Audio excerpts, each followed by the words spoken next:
Halo, selamat datang lagi di video kedua pada pertemuan keempat. Seperti yang saya bilang pada video sebelumnya, kita akan membahas masalah struktur data. Oke, kita lihat materinya dulu. Kita akan belajar struktur data pada Python. Struktur data itu apa? Struktur data itu adalah tempat untuk menyimpan data. Kalau kita kenal variabel itu hanya ada satu nilai yang kita bisa simpan, kita akan belajar banyak nilai di sini. Nah, kalau di bahasa-bahasa yang lain standar atau bukan standar, default kita pakai list, array. Tapi di Python kita nggak kenal yang namanya array, kita kenalnya list. Ketika kita mau pakai array, kita perlu merubah atau perlu penambahan library. Jadi yang paling utama dan paling penting struktur data pada Python itu adalah list, teman-teman. Ada dictionary, ada map, ada, cuma paling penting adalah list. Paling sering kepake. Oke, saya terangkan. Jadi ini cara membuat list kosong pakai tanda kurawal di sini. Kalau kita print kosong, nah kalau mau ngisi data kayak gimana? Nah, pada Python, pada list Python, untuk mengisikan data kita nggak perlu index, kita pakainya append.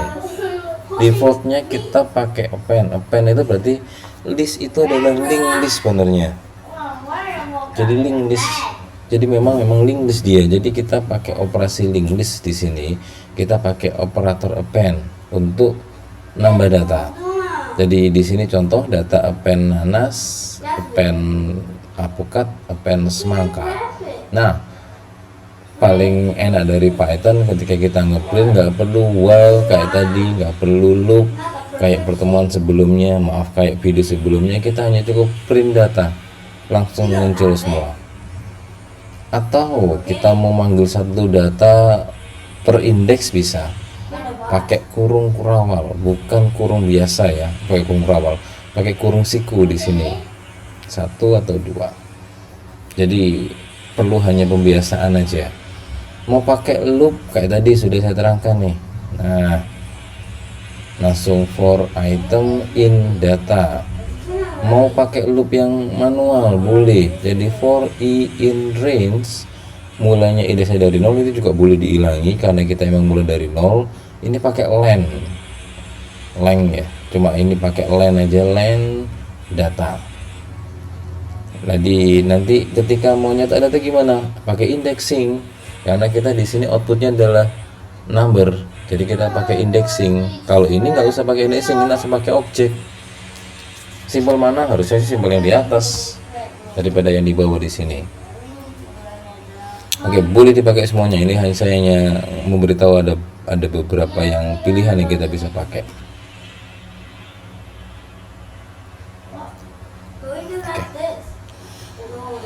Kita lanjut. Sekarang ini kita bisa coba remove, kita bisa coba pop, kita bisa coba del, 2 operator yang gunanya adalah untuk menghapus data.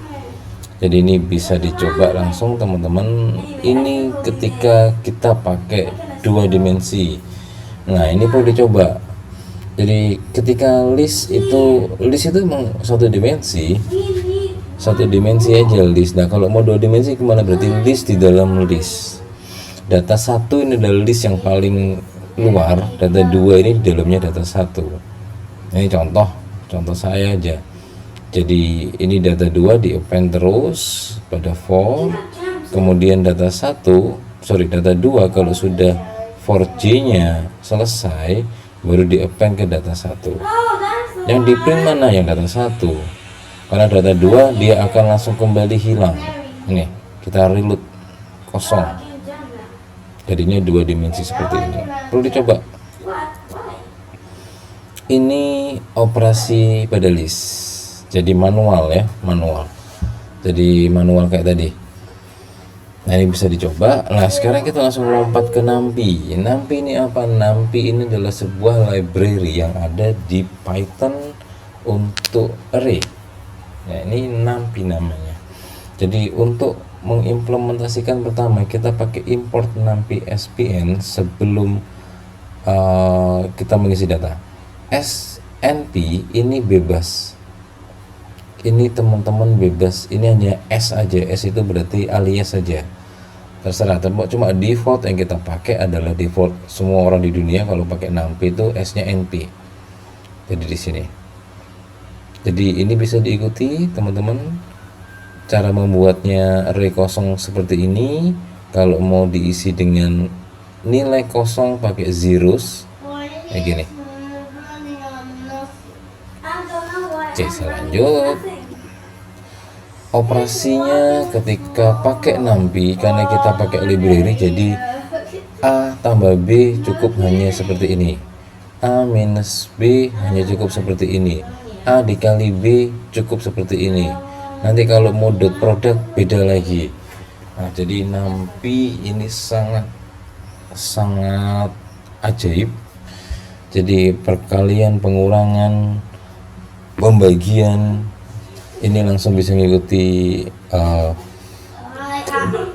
dua array yang berbeda, dua dimensi pun gak ada masalah. Cuma kaidah matriks ini harus kita paham, jadi langsung bisa selesai. Kalau pakai list masih manual, tapi kalau pakai array langsung bisa dieksekusi. Nah, ini istimewanya. Jadi perlu dicoba-coba, perlu langsung dipraktekin sama teman-teman semuanya. Ini juga ada operasi statistik ya pada NumPy di sini. Jadi ada summaries, maksimum, minimum, rata-rata, min, kemudian standar deviasi langsung muncul. Jadi sangat apa ya? Ya ajaib, langsung bisa selesai. Tapi kalau teman-teman pernah pakai MATLAB lebih awal sulapannya kayak gini. Nah, jadi ini Python dengan NumPy-nya itu ngikut saktinya. Mau manual mau otomatis terserah, tapi karena kita pelajaran adalah AI, tidak mengurus logika bahasa pemrogramannya, pakai ini aja biar simple, biar cepat. Oke, ini bisa dicoba langsung pakai data statistik. Nah, ini yang juga penting saya terangkan, data frame. Nah, ini perlu saya praktekin. Data frame Excel ini apa artinya data frame Excel? Jadi teman-teman nanti ketika kita mau ambil data dari Excel, ditempatkan pada list ataupun pada NumPy ya, pada list ataupun pada NumPy kita perlu sebuah apa itu namanya, data frame. Data frame ini library. Nah, gimana caranya? Nah, kalau pakai Google Colapse, kita pakai Google Colapse, di sebelah sini teman-teman, ini sini. Nah, ada file dan lain-lain, kita upload di sini nanti. Jadi kita upload di sini. Saya ada Excel nggak ya? Kita coba deh.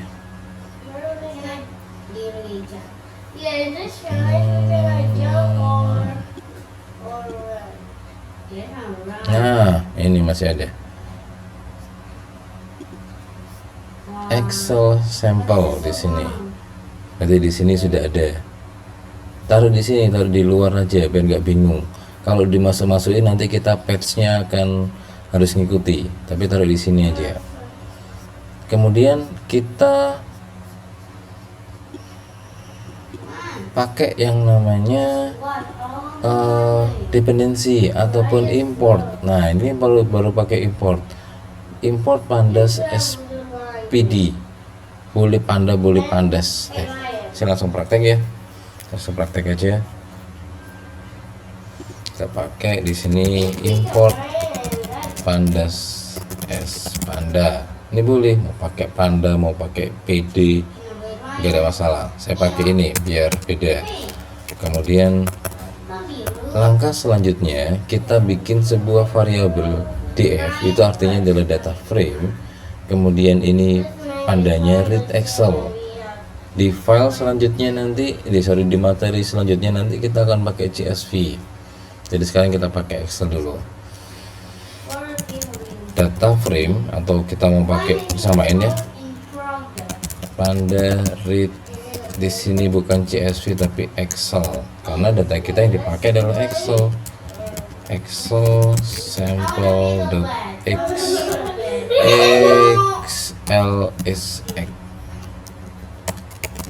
print df. Kita langsung gini,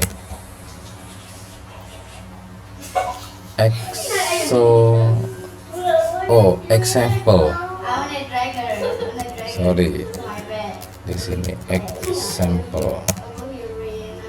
Nah, muncul simple, sangat simple. Anda bisa bayangkan, teman-teman bisa bayangkan kalau kita mau pakai C++ baca Excel pasti ribet. Java juga, Python cukup hanya pakai ini, Pandas dan lain-lain, langsung cuma 2 baris selesai. Nah, saya lanjutin ya. Jadi dilanjutin kalau mau convert ke list kita pakai ini, kita pakai perintah ini, df data frame tadi value to list. Jadi langsung jadi bentuknya list data. Enak.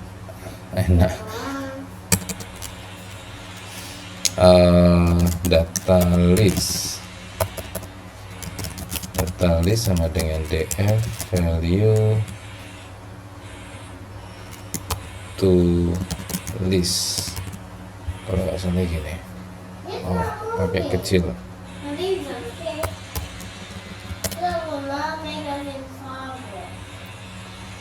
Data frame object has no value, pakai S kan?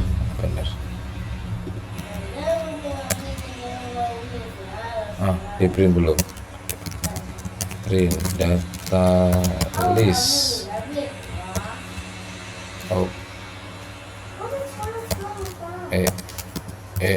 Sorry.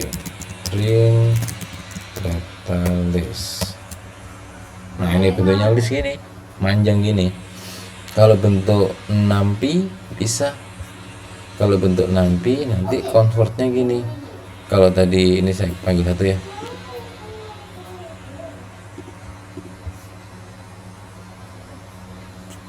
Tadi value to list bisa di convert to np. Jadi nanti ada convertnya dari list ke numpy.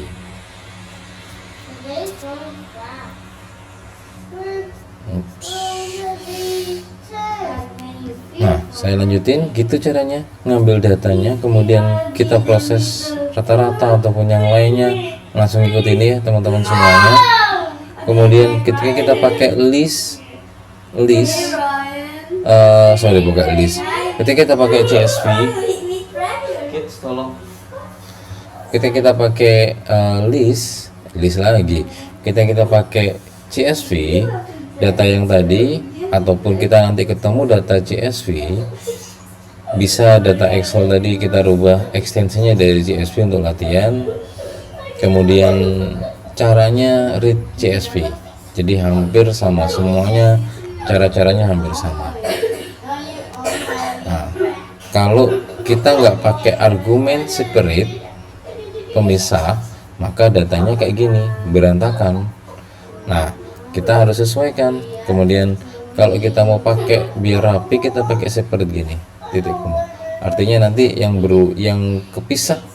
terpisah itu dengan tanda titik koma, semikolon. Akhirnya jadi satu value semuanya, kan nyambung jadi satu.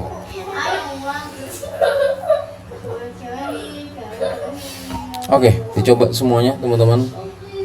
Struktur data di Python agak kebut-kebutan saya terangkan, tapi semua tutorial yang ada di sini itu semuanya sudah saya coba dan sudah bisa berjalan. Artinya kita bisa langsung pakai. Nah, saya recap lagi kayak tadi ya. Struktur data di Python paling utama itu adalah list. Kemudian yang sering sekali kita pakai, kemudian kita punya numpy. kita punya NumPy, kita butuh satu library lagi yang powerful, yaitu namanya Pandas dengan data frame-nya untuk convert Excel ataupun format CSV. Jadi diikuti langkah-langkahnya. Nanti kita ketemu di pertemuan selanjutnya, di materi selanjutnya. Kita langsung ngoding untuk materi knowledge base, tapi bentuknya tree. Nah, reasoning ya. Thank you. Selamat malam. Assalamualaikum warahmatullahi wabarakatuh.